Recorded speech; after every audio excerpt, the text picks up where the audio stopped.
¿Qué tal? Muy buenos días a todos, todes, todas, a este día, a este segundo día en la jornada matutina de la, ay, perdónenme, con la Asociación Mexicana de Investigación Teatral en este congreso, en donde tenemos una mesa bastante interesante el día de hoy, ¿sí?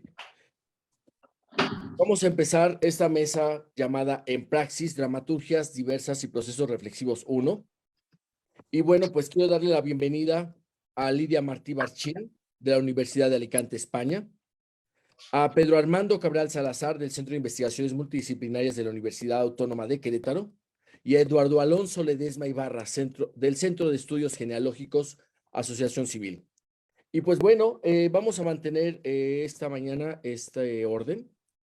Y pues nada, vamos a tener 10 minutos por cada ponente. Y al terminar las tres ponencias, entonces abriremos un espacio de intercambio con quienes nos ven desde redes sociales, quienes nos acompañan aquí en Zoom,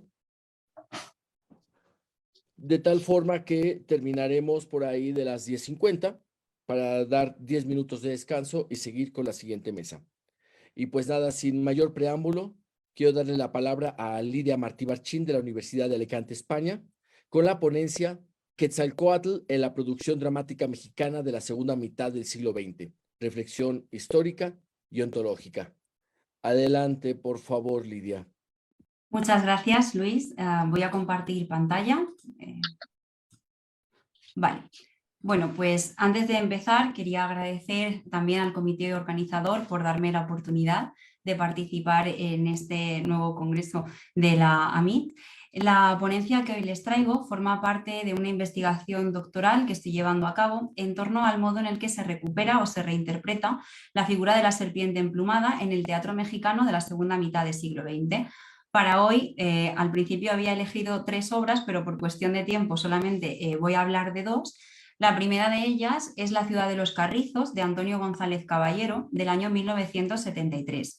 Esta obra ubica la acción en la ciudad de los Carrizos, que creo que es el nombre ficticio con el que el autor pretende aludir al Valle de México y a la antigua ciudad de Tenochtitlan.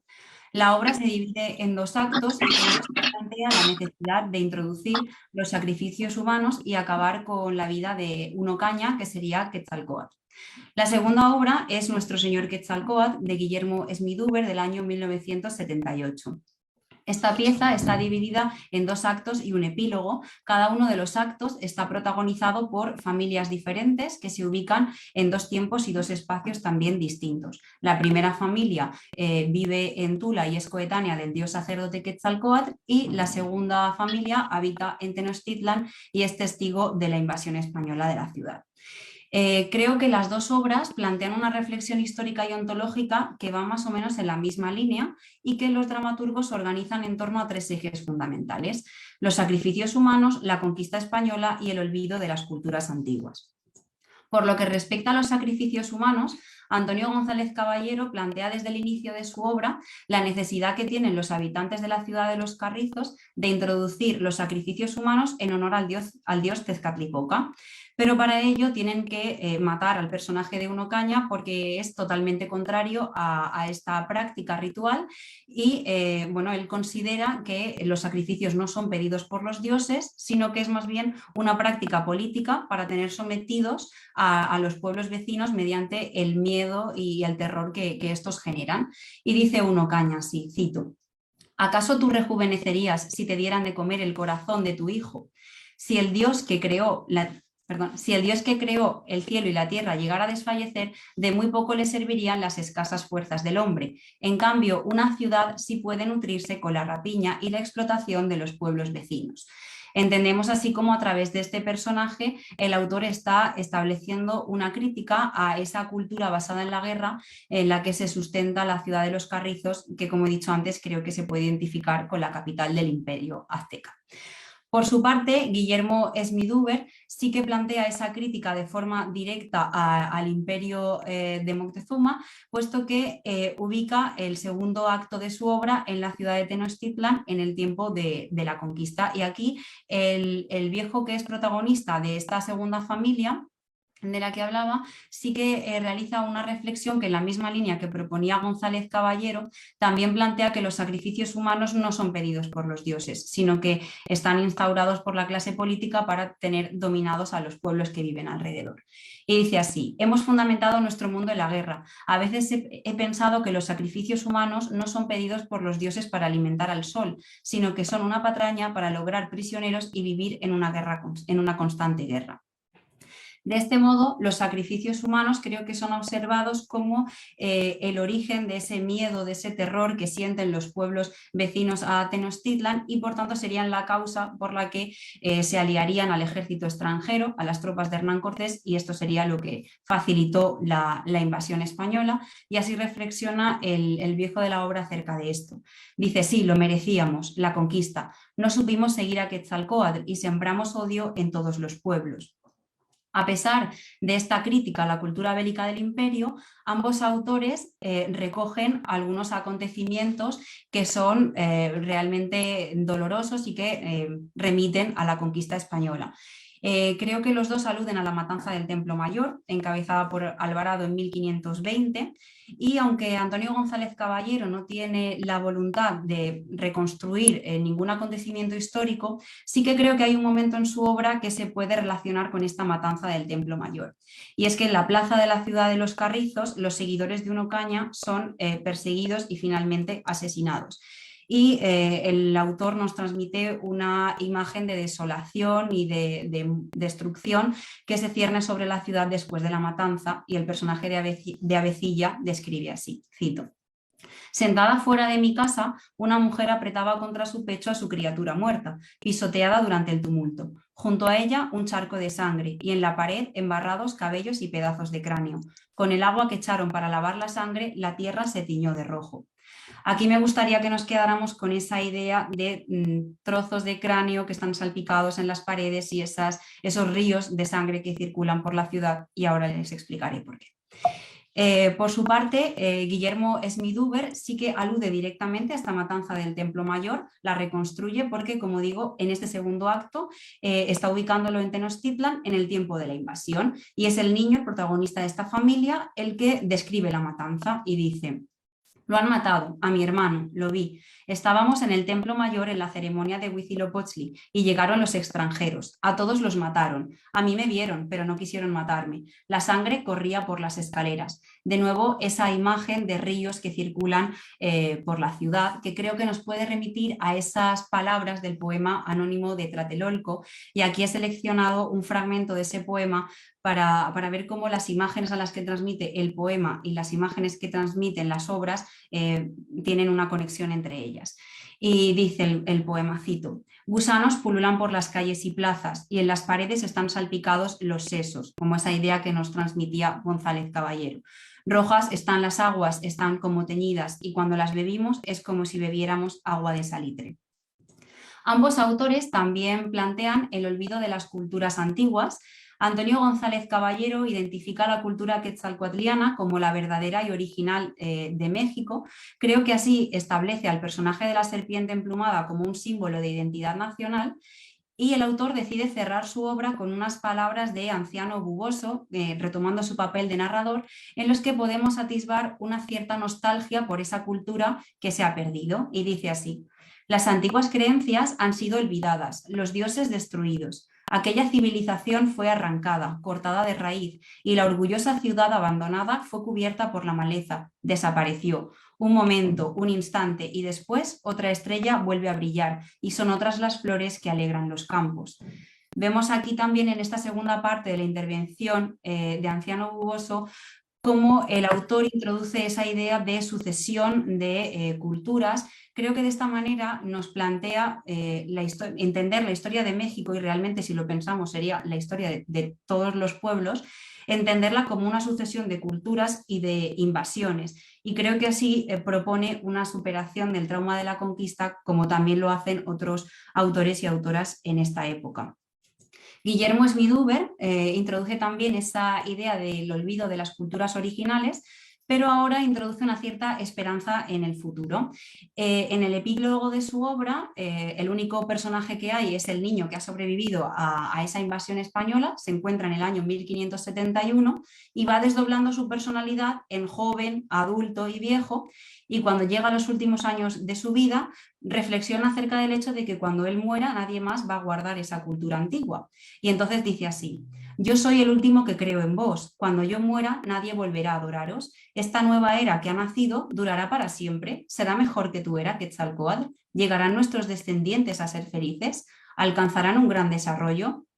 Vemos cómo a partir de estas preguntas no solamente el autor está introduciendo una cierta esperanza de futuro, sino que también propone, invita a los lectores y espectadores de esta pieza dramática a que reflexionen sobre su momento presente. Y esto me parece curioso, porque creo que es lo que hace que la pieza sea atemporal, porque se podría realizar esta reflexión en cada uno de los momentos históricos que viviese México.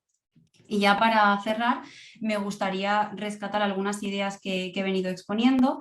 La primera de ellas es que ambas obras recogen una visión negativa de la cultura guerrera en la que se sustenta el imperio.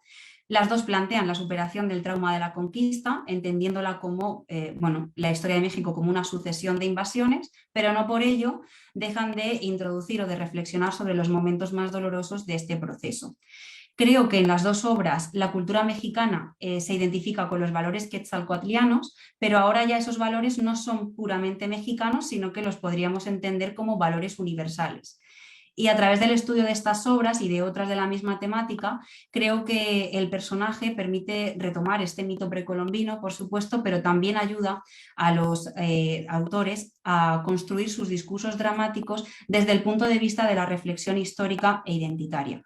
Y bueno, pues con esta idea quiero cerrar mi comunicación, y si tienen alguna duda, pregunta o sugerencia, estoy encantada de escucharlos. Gracias. Pues muchas gracias, Lidia Martí Barchín. Muy interesante la ponencia. Y bueno, voy a dar paso ahora a Pedro Armando Cabral Salazar, del Centro de Investigaciones Multidisciplinarias de la Universidad Autónoma de Querétaro, con la ponencia Propuesta de lectura para la representación escénica de Pelearán 10 rounds, de Vicente Leñero, a partir del mito del eterno retorno. Y pues nada, adelante, Pedro, por favor. Muchísimas gracias, muy buenos días, Lidia, Eduardo, Luis, a todos los compañeros del CITRU y de la MIT. Mil gracias por esta oportunidad y por estar compartiendo también este espacio. Voy a dar lectura a un texto que tengo preparado. Dice así: la obra dramática Pelearán 10 rounds, escrita por Vicente Leñero y dirigida inicialmente por José Estrada, fue estrenada en el Teatro Wilberto Cantón de la Sociedad General de Escritores de México, en la Ciudad de México, el 5 de junio de 1985. Inspirada en la historia real de Bobby Chacón, un boxeador méxico-estadounidense, quien se enteró del suicidio de su esposa en una triunfante carrera pugilística, después venida a menos y luego de haberse retirado. En Vivir del Teatro, libro en que narra sus vicisitudes como dramaturgo y hombre de teatro, que con ella buscó nuevas fronteras del realismo, entusiasmado por la verdad del box en un escenario y con deseos de ensayar otros fenómenos como la circularidad narrativa, la dilatación del tiempo y la repetición. La primera parte, correspondiente al primer acto, inicia con un boxeador tirado a la mitad del ring, Bobby Terán, quien es abordado por el manager Hernández, conminándolo a levantarse, a que no se queje, a maldecir su suerte y a recordar los viejos tiempos del box en contraste con los actuales. Bobby alega no recordar lo acontecido antes y solo paulatinamente se da cuenta que debe estar ahí por el knockout sufrido en su última pelea. Todo esto ocurre mientras el manager ayuda a Bobby a cambiarse de ropa, quitándole guantes y botines. Hernández recuerda a Bobby una pelea anterior que debieron haber ganado y perdieron, según menciona, por jugar limpio.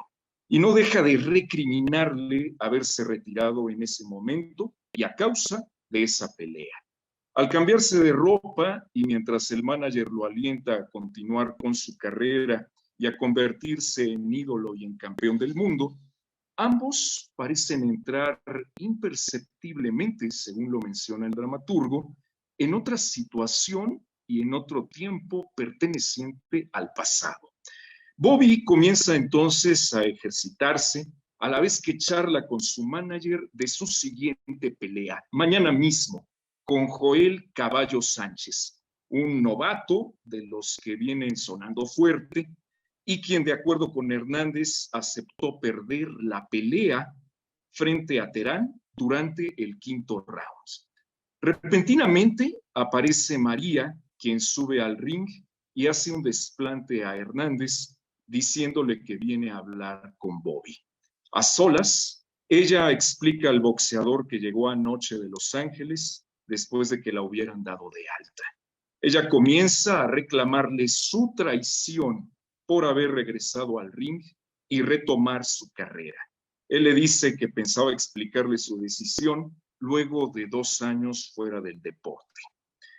Suena por primera vez la campana del ring, que se escuchará 4 veces más durante este acto, el último de ellos indicando el fin de esta primera parte de la obra. En ese lapso, Bobby y María continúan discutiendo. Habrá un momento de acercamiento erótico entre ambos y continuará elevándose la tensión y el conflicto durante otros. En un momento dado, María saca un revólver que se llevará a la boca, pidiéndole a Bobby elija entre ella o el box.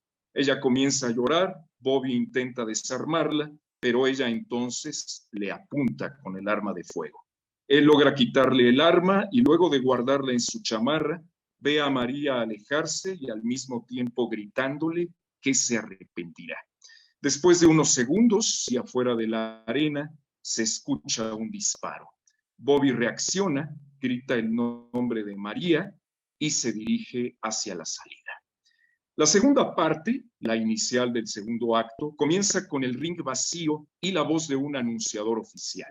Luego de ello, el locutor comienza a presentar para alguna cadena televisiva la pelea que se disputarán Joel Caballo Sánchez y Bobby Terán. Habla de las carreras de ambos, los presenta, lo mismo que al anunciador oficial y al referee. Narra entonces la pelea que, de acuerdo con todas las indicaciones previstas en el texto, debe transcurrir de modo realista sobre el ring. Se oyen los campanazos para empezar y concluir cada round. El peleador Sánchez sorprende a Terán y luego de una pelea que inicialmente parecía favorecer a este último. De pronto, durante el cuarto round, se suscita una ralentización temporal en el momento más álgido de la pelea, al tiempo que luces y sonidos se alteran. Escuchándose un disparo, se oye entonces un grito de Bobby. No, María. Recibiendo también un golpe de Joel Sánchez que lo hace caer sobre la lona. El silencio y la oscuridad pueblan el escenario. Finalmente, menciono una tercera parte, la final y con la que concluye el segundo acto. En esta, Bobby aparece como al inicio del primer acto, tendido boca abajo y con los brazos en cruz y reaccionando a la repentina entrada del manager Hernández, quien comienza a hacer y a decir exactamente lo mismo que al inicio del primer acto.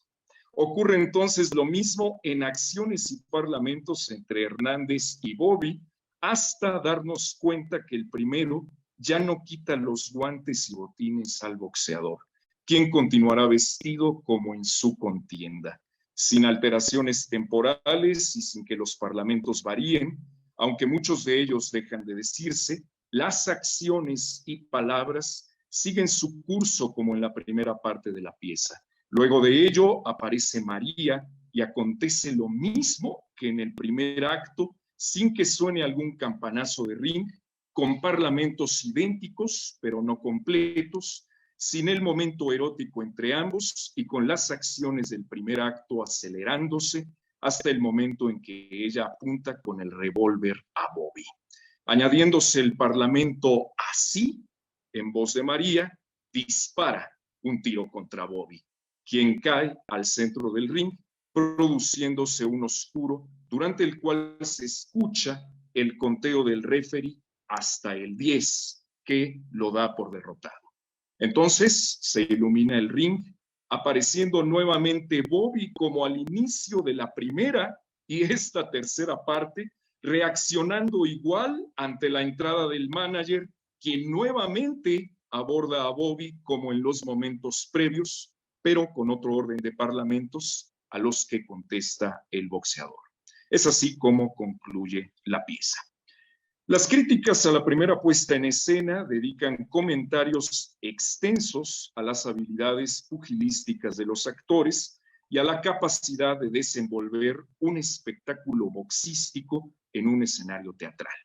Sin embargo, la circularidad y juegos temporales de la obra causaron preguntas y extrañezas sin consensos ni explicaciones claras. Rafael Solana se burló de la supuesta repetición de escenas. Luis Basurto se sintió defraudado del segundo acto, preguntándose por la finalidad de estas repeticiones y aseverando que esta obra no estaba a la altura de otras de Leñero.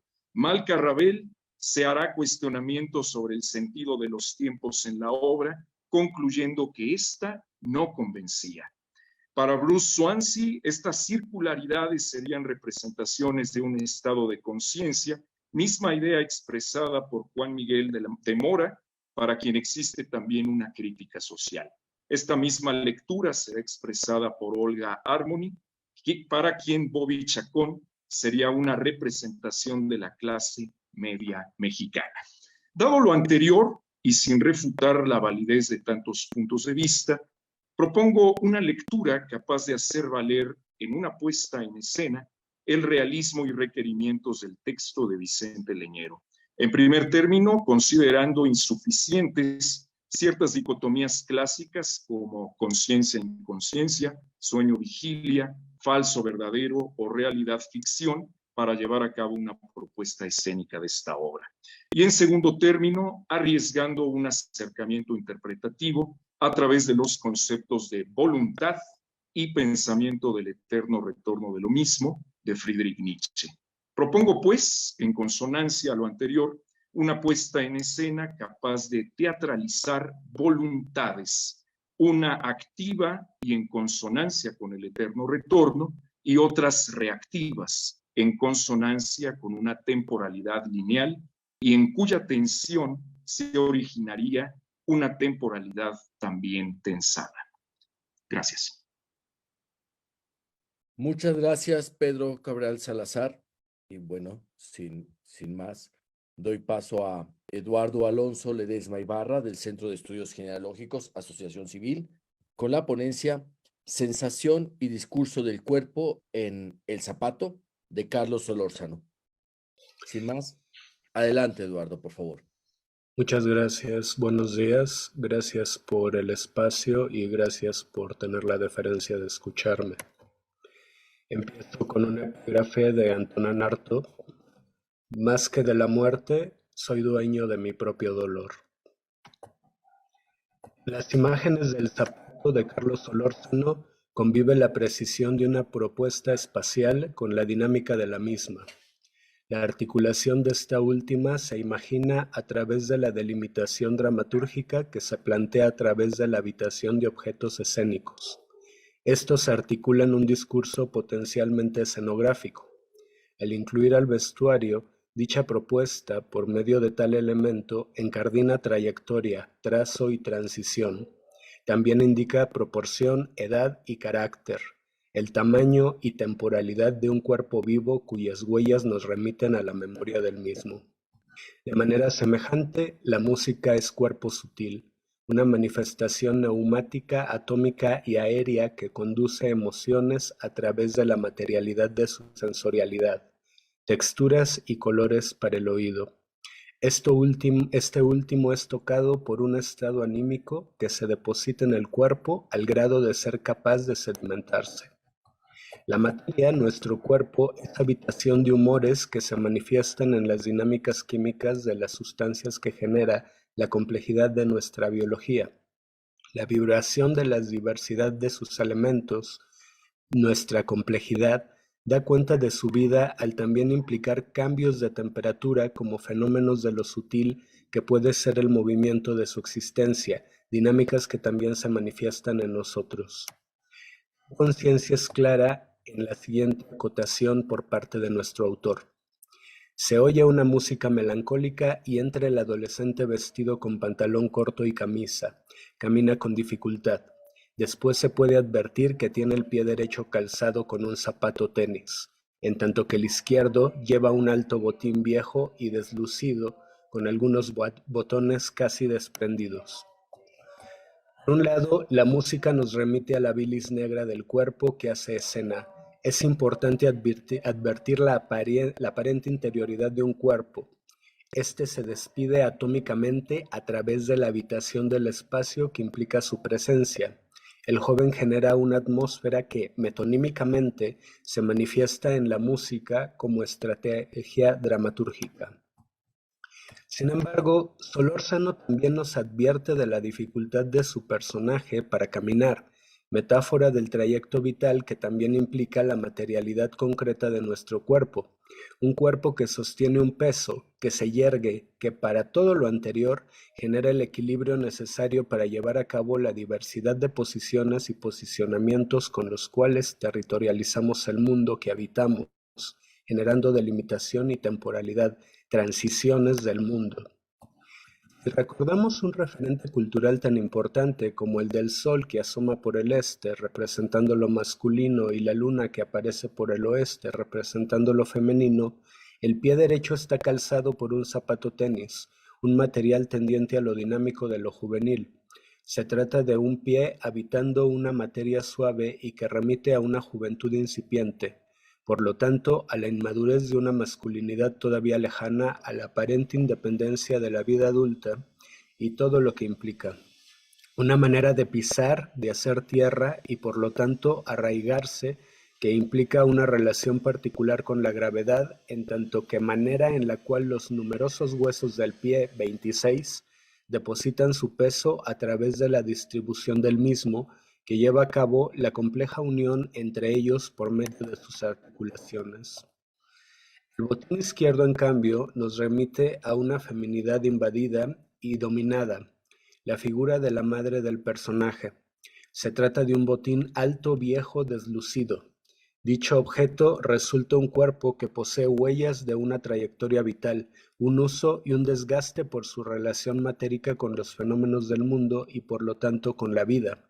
Un ente matérico y material, además de un recurso plástico, que funge como metonimia de la vejez que puede implicar la vida adulta.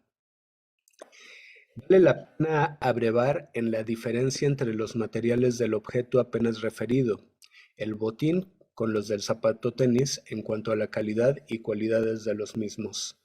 Destaca la diferencia de la suavidad, ligereza y flexibilidad del zapato tenis en relación con la dureza, pesadez y rigidez del botín. También habría que pensar en lo industrial y desechable que puede llegar a ser un zapato tenis, además de que la fabricación del mismo también puede tender a procesos industriales orientados a propiciar productos tan deleznables como el plástico. Se trata de un calzado generalmente hecho con elementos sintéticos que se diferencian de manera importante en su factura en relación con la tendencia a un proceso artesanal implicado en la fabricación de un trabajo en piel animal como puede resultar la realización de un botín como el descrito. Por otra parte, algunos de los botones de este último se han desprendido. Eso quiere decir que no cierran del todo. Se trata de un calzado con fisuras e intersticios propios de la finitud de un cuerpo. Ello remite un carácter perecedero que análogamente podríamos identificar con lo mortal y por lo tanto con lo cuestionable de un supuesto carácter invencible. Ello es presentado por Solórzano en el siguiente fragmento de su obra, una imagen del joven. ¡Uf, qué alivio! ¡Maldito zapato! ¡Maldito, maldito!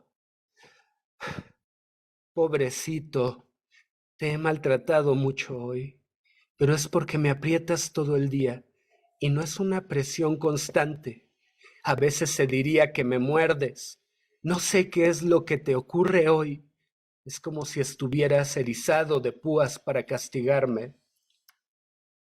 En el pasaje anterior, el autor nos invita a entender el carácter paradójico de nuestra libertad. En este caso, dicho carácter se manifiesta en la contradicción entre el discurso verbal y el discurso corporal que implica el gesto.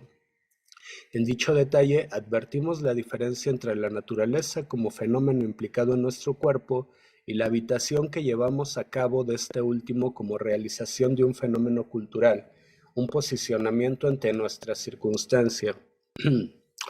En ello podemos advertir lo sofisticado de la dramaturgia de nuestro autor y la manera tan profunda en la cual comprende la acción humana y la manifestación del carácter emotivo de su epifenómeno como habitación de nuestra sensación, entendida esta última como relación, habitación y encuentro con nosotros mismos, un fenómeno sumamente complejo por su carácter intransferible.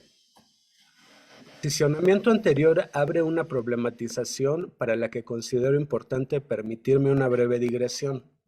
Podemos hablar de la conducción de las potencias del cuerpo a través de una técnica o una poética, por ejemplo, y no solo de dicha forma, como la articulación de un lenguaje corporal capaz de generar discurso, un aprovechamiento del descubrimiento y exploración de las probabilidades y posibilidades de comunicación del cuerpo, también entendido como sensorio, a partir de lo probable y posible de la manifestación del mismo. Ello incluye su accidente, contingencia y emergencia.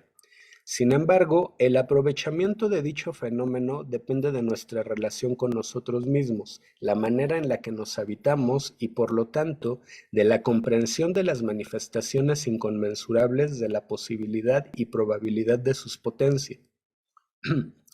Estas últimas manifiestan datos que, si podemos interpretar y comprender, también son signos de un habla matérica de nuestro cuerpo, en el cual se manifiesta nuestra relación con la vida como encuentro con nosotros mismos.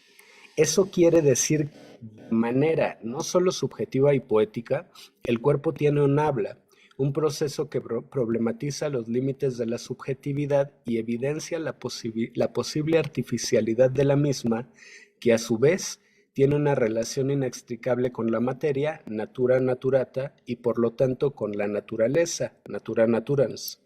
En ello, paradójicamente, se puede inferir la problemática posibilidad de un proceso sin sujeto. El problema es si podemos entender al fenómeno anterior como lenguaje y discurso o si solo, ante lo inconmensurable del fenómeno, podríamos referirnos a el habla del cuerpo de manera metafórica.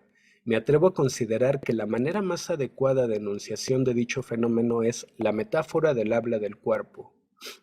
A pesar de que el joven verbaliza alivio, su gesto sigue indicando dolor. Pareciera que ponerse y quitarse el zapato resulta una imagen de la problemática relación entre el apego y la necesidad.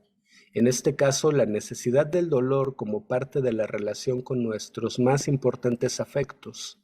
Ello se evidencia de manera más clara cuando el joven se pelea, golpea a punta de pisotones, maldice al zapato por el daño que le hace, y al mismo tiempo se arrepiente y decide consolar al objeto que le está infligiendo dicho daño. No dejemos de advertir el posible ejercicio de libertad al cual tiene acceso el joven, poder quitarse el zapato. Sin embargo, el joven decide seguir teniéndolo puesto a pesar del dolor y siente una profunda culpa por lo que padece. El joven sufre el hecho de adolecer su enojo con el objeto y ser herido, que significa el zapato. Como vemos, a través del sofisticadísimo tratamiento de Solórzano, parece ser la culpa, no el amor, lo que une a una familia. El zapato parece morder, consume, quizá come, de manera tan aguda como si estuviera lleno de púas, describe el joven. No es un dolor constante que podría permitir cierto hábito del cuerpo ante su padecimiento. Un posicionamiento primitivo ante el dolor, el cual puede implicar una rústica estrategia de protección ante ciertas adversidades. Tal posicionamiento puede inducir a grados de insensibilización que pueden llegar a normalizar a la crueldad. En ello vemos cómo la apariencia de fortaleza, cuando tiende a ser confundible o identificable con la rigidez del cuerpo, puede ser signo de un profundo daño que, en más de un sentido, también puede ser evidencia de una carencia de recursos para evitar nuestra sensación, una carencia de recursos para habitarnos en la plenitud que ello significa. La rigidez como recurso a partir de la incomprensión de nuestras dinámicas vitales puede sesgarnos, mutilarnos y por lo tanto acabar por debilitar nuestras potencias vitales. Sin embargo, el zapato le aprieta al joven todo el día. Este último infiere en ello una especie de castigo que no comprende y sin embargo, el joven no renuncia a la atención que parece interpretar en dicho apego, un reconocimiento en el hecho de ser objeto de maltrato por parte de, paradójicamente, el objeto que lo cosifica. En ello advertimos la genialidad de la metonimia de Solórzano. Parece ser que el joven cree merecer dicho castigo y que ello implica recibir la atención de un afecto, así como el subsecuente reconocimiento que parece implicar. Parece ser que esta es la raíz de la culpa que propicia el arrepentimiento del joven, la culpa de sentirse vulnerable ante el dolor infligido como supuesta muestra de afecto. En ello vemos cómo la crueldad se ha normalizado y el joven ha elegido el sufrimiento de cumplir con la expectativa que implica dicha imposición. Estamos ante la perversa sujeción al deseo ajeno como ejercicio de la voluntad del sometido, heteronomía, la perversa sujeción al deseo ajeno que implica la voluntad de controlar a quien ha decidido ser esclavo del deseo de un dominador. Al respecto, resulta de suma relevancia la siguiente imagen del nivel acusacional de la obra por parte de Solórzano. Va Estimado sacando Eduardo, poco vamos cerrando, por favor. Sí. Va sacando poco a poco el zapato y parece un pie rojo como si sangrara. El joven lo ve horrorizado, lo toma entre las manos, lo reconforta con esa presión le da una fricción. Pone saliva en un dedo y no contento con esto levanta la pierna y se lame el pie. Parece que esto lo consuela.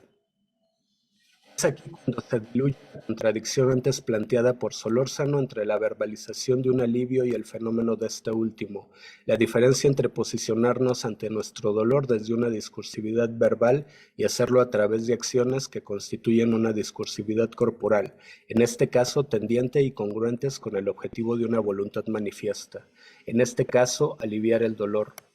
Las últimas implican una performatividad que puede llegar a tener consecuencias y manifestaciones materiales, matéricas y concretas que no necesariamente pueden llegar a tener la articulación de un posicionamiento verbal ante nuestro dolor. Se trata de un fenómeno que en tanto que manifestaciones del cuerpo dan cuenta de su habla apegándonos a este último posicionamiento como una metáfora. Por lo tanto, en estos términos, en tanto que signos, dichas acciones pueden ser entendidas como el discurso de un cuerpo susceptibles de interpretación y por lo tanto capaz de comunicación, lo cual desafía la pertinencia del lenguaje verbal. Estas son las potencias que vertebran al teatro. Ello resulta claro para todo gran dramaturgo como es el caso de Carlos Solórzano. Ello también es advertible en el recurso plástico que emplea Solórzano al describir al pie del joven como un pie rojo como si sangrara. En ello se advierte la posibilidad visual del lenguaje y al mismo tiempo la emergencia del lenguaje visual que implica apelar a un color como signo de una dinámica emergente del cuerpo, sangrar como la imagen de la fragilidad de un ser vivo. En ese sentido, podemos hablar de un discurso del cuerpo en el teatro de Carlos Solórzano, una serie de fenómenos somáticos propuestos dramatúrgicamente, capaces de ser interpretados como signos en tanto que acciones que, apelando a la metáfora antes propuesta, constituyen un habla. Por lo tanto, la acción del joven en la imagen anterior es la articulación de un lenguaje corporal que establece un encuentro consigo mismo a través de un diálogo con su sensación, la posibilidad de establecer un diálogo con el cuerpo que puede llegar a constituir una plenitud en tanto que habitación de sí mismo. Muchas gracias. Muchas gracias, Eduardo. Pues bueno, gracias a los dos ponentes y a la ponente. Muchas gracias, Lidia. Muchas gracias, Pedro Cabral. Muchas gracias, Eduardo. Y pues bueno, creo que es momento de abrir un espacio de preguntas. Tenemos justo aquí en la sala de chat de Zoom una pregunta de Isaeli Guevara para Pedro Cabral. Dice, mencionaste que alguien hizo el comentario de que la obra hablaba sobre la clase media mexicana. ¿A qué crees que se refiera? Claro que sí. Un gusto, Isaeli. Muchas gracias por la pregunta. Quien hace esa referencia es la crítica Olga Harmony, quien en el periódico La Jornada, el 14 de junio de 1985, publicó el texto referente a la pieza de Leñero, representada en el Wilberto Cantón. Aquí mismo dice cómo ella parte para poder decir eso, de entender que la propuesta de Leñero, pues siempre consiste en elaborar una metáfora de la realidad social. A partir de la idea de que Leñero trabaja con metáforas de la realidad social, es que ella plantea la idea de que Bobby Terán, el protagonista de esta obra, podría ser una especie de representación, una especie de símbolo de esa clase media mexicana, diciendo que siempre es engañada con los falsos espejismos, siempre caída por knockout, nacida para perder hasta que cambie de manager. Lo dice así, y lo estoy leyendo aquí directamente del texto de Harmony, y pues es lo que menciona. No sé si con eso pues estaría dando respuesta a tu pregunta. Gracias. No sé, Isaeli, responde a tu pregunta. Muchas gracias, Pedro. Un mensaje desde Facebook de Claudia Patricia Meraz. Muy buena ponencia sobre la obra y reflexión sobre la conquista. Muchas gracias. Este mensaje, evidentemente, es para Lidia Martí Barchín. Aquí en el mensaje en el chat de Zoom, nos dice Susana Báez, felicidades a los participantes de la mesa. Para Lidia Martí, pregunta, ¿cómo surge el interés de estudiar estos temas? Me hace pensar que apenas este 12 de octubre se celebró el Día de la Hispanidad en España. Pensaba en ello, pero no quería hacer yo la pregunta, pero bueno, por favor, muchas gracias, Lidia. Bueno, pues muchas gracias por la pregunta. La verdad, el interés en Quetzalcóatl no sabría decirte realmente cuándo surgió. Sí que sé que, por ejemplo, aquí en España, cuando se explica la literatura española en los institutos, pues la literatura escrita en español que viene de América Latina está totalmente fuera del currículo. Entonces, yo tuve acceso a ella gracias al estudio de la carrera, del grado, y fue en tercero cuando empezamos a entrar en todo este mundo precolombino y ahí se nos presentó la figura de Quetzalcóatl y desde ese momento pues me interesó este mundo y después a la hora de hacer la investigación, al principio planteamos recuperación del mundo indígena, pero claro, eran pues muchas leyendas, muchos personajes y buscando ese hilo conductor, pues todas las piezas fueron encajando para centrarnos en la figura de Quetzalcóatl. Y bueno, sí, pues este 12 de octubre se celebró la Hispanidad y bueno, pues en ese sentido yo quiero agradecer a la MIT que me hayan permitido, bueno, pues exponer aquí mi trabajo y mis reflexiones, porque así ahora que no nos oye nadie, creo que hay veces, ¿no?, que viniendo de Alicante, o al menos yo personalmente lo he sentido siendo de España, pues no sé cómo se puede tomar el que yo entre en ciertos procesos, ¿no?, o en ciertos acontecimientos históricos. Yo lo único que quiero es que bueno, pues, se muestre que lo hago desde el más profundo respeto y cariño por esas culturas. Muchas gracias, Lidia. Muchísimas Gracias. gracias. Aquí mismo nos dice Isael Guevara, muchísimas gracias a Pedro Cabral por la respuesta. Guillermina Fuentes nos comenta, a los ponentes, gracias por sus comunicaciones. Una pregunta para Eduardo. ¿Por qué y cuál es tu interés por estudiar la pieza de Solórzano? Muchas gracias por la pregunta.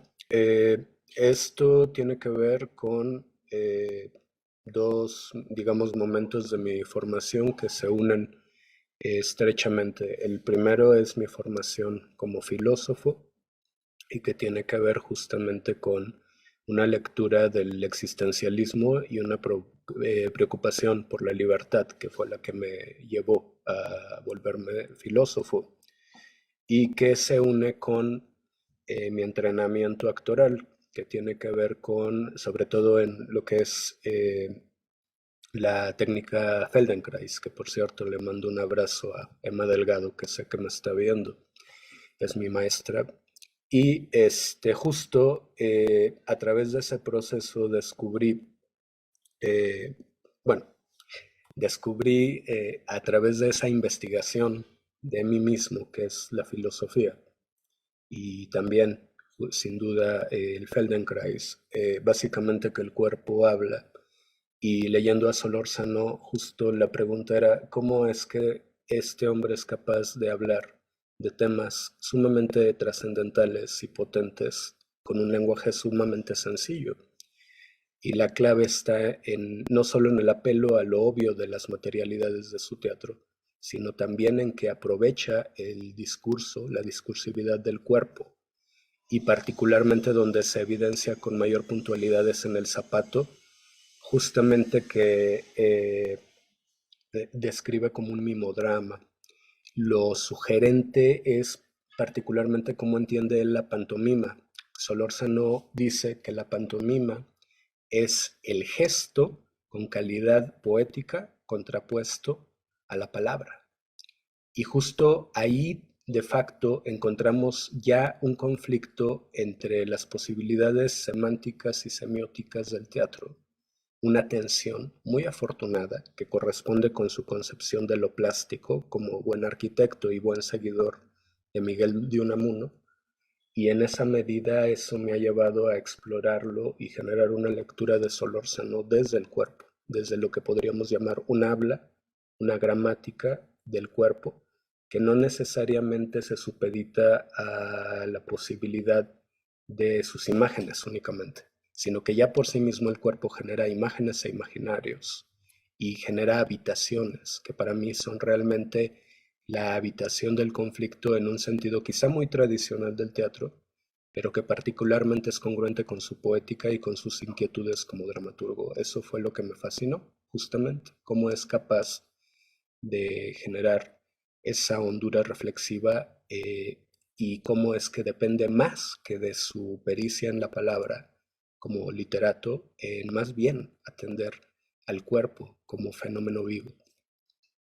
Ok, muchísimas gracias, Eduardo. Muy interesante. Voy a hacer dos preguntas para Lidia. Tenemos 3 minutitos para cerrar, pero espero que se puedan englobar las dos preguntas para Lidia. Una de parte de Alfredo Loza y dice, con respecto a Quetzalcóatl, ¿se puede solventar lo mutable de la religiosidad con la visión inmutable de lo divino? Esto aunado a que su actual representación es una interpretación basada en las visiones católico-cristianas, con una serie de prejuicios que se vuelven difíciles de librar por la ruptura con sus modelos representativos originarios. Y la otra, también para Lidia, desde Facebook, probablemente sea parte de su material de investigación, pero por si no, darle a conocer el libro sobre Quetzalcóatl de José López Portillo, Fernando Díaz Infante y Demetrio Sod. Bueno, era una pregunta nada más y el otro era un comentario. Nos quedan 2 minutitos, Lidia, por favor, Y gracias. bueno, con respecto al comentario, agradecer esos títulos. Algunos sí que los tenían, pero creo que uno no, así que después revisaré esos comentarios. Y en cuanto a la primera pregunta, la verdad es que me parece curioso, ¿no? que se hable acerca de esa representación, ¿no? católica que ha tenido el personaje, porque precisamente Antonio González Caballero en su obra hace una conexión muy clara entre el personaje de Quetzalcóatl y el personaje de Jesucristo. Entonces, bueno, en ese sentido, pues creo que hablábamos de la mutabilidad, ¿no? de las religiones. Yo creo que es un personaje que se ha ido trabajando y que ha sido recibido a lo largo de diferentes etapas, de diferentes formas, y que los dramaturgos más actuales están intentando de alguna manera eliminarle todas esas visiones que se han ido poniendo sobre el personaje, aunque no todos lo hacen, porque Caballero sí que, como digo, mantiene esa visión muy católica del protagonista, pero sin embargo Guillermo Esmidú-Bernó y otras autoras como Luisa Josefina Hernández o Silvia Pérez, que también forman parte de mi investigación, tampoco recogen ese componente católico del personaje. Pero bueno, yo creo que lo que más se ha valorado de él es que, a pesar de ser un personaje mesoamericano, un personaje indígena, tiene unos valores que, como he dicho antes, son universales y que se podrían aplicar, yo creo que a cualquier religión. Los principios de la religión quetzalcoatliana, por así decirlo, son unos principios que se podrían aplicar a cualquiera de las religiones. Ok, muchísimas gracias. Y pues bueno, con este comentario damos por terminada la mesa la primer mesa de esta jornada matutina. Le agradezco muchísimo a Lidia Martí Barchín, a Pedro Cabral Salazar y a Eduardo Ledesma sus aportaciones, sus muy interesantes aportaciones. Solamente quiero mencionar que por favor a la gente que nos sigue desde redes sociales, bueno, continúen con nosotros, hacemos una pausa de 10 minutos, regresamos a las 11 de la mañana con la siguiente mesa. Y pues bueno, al que nos está acompañando acá en Facebook, hacemos un breve receso de 10 minutos. Muchas gracias, Lidia. Muchas gracias, Pedro y Eduardo. Hasta luego. Buena tarde.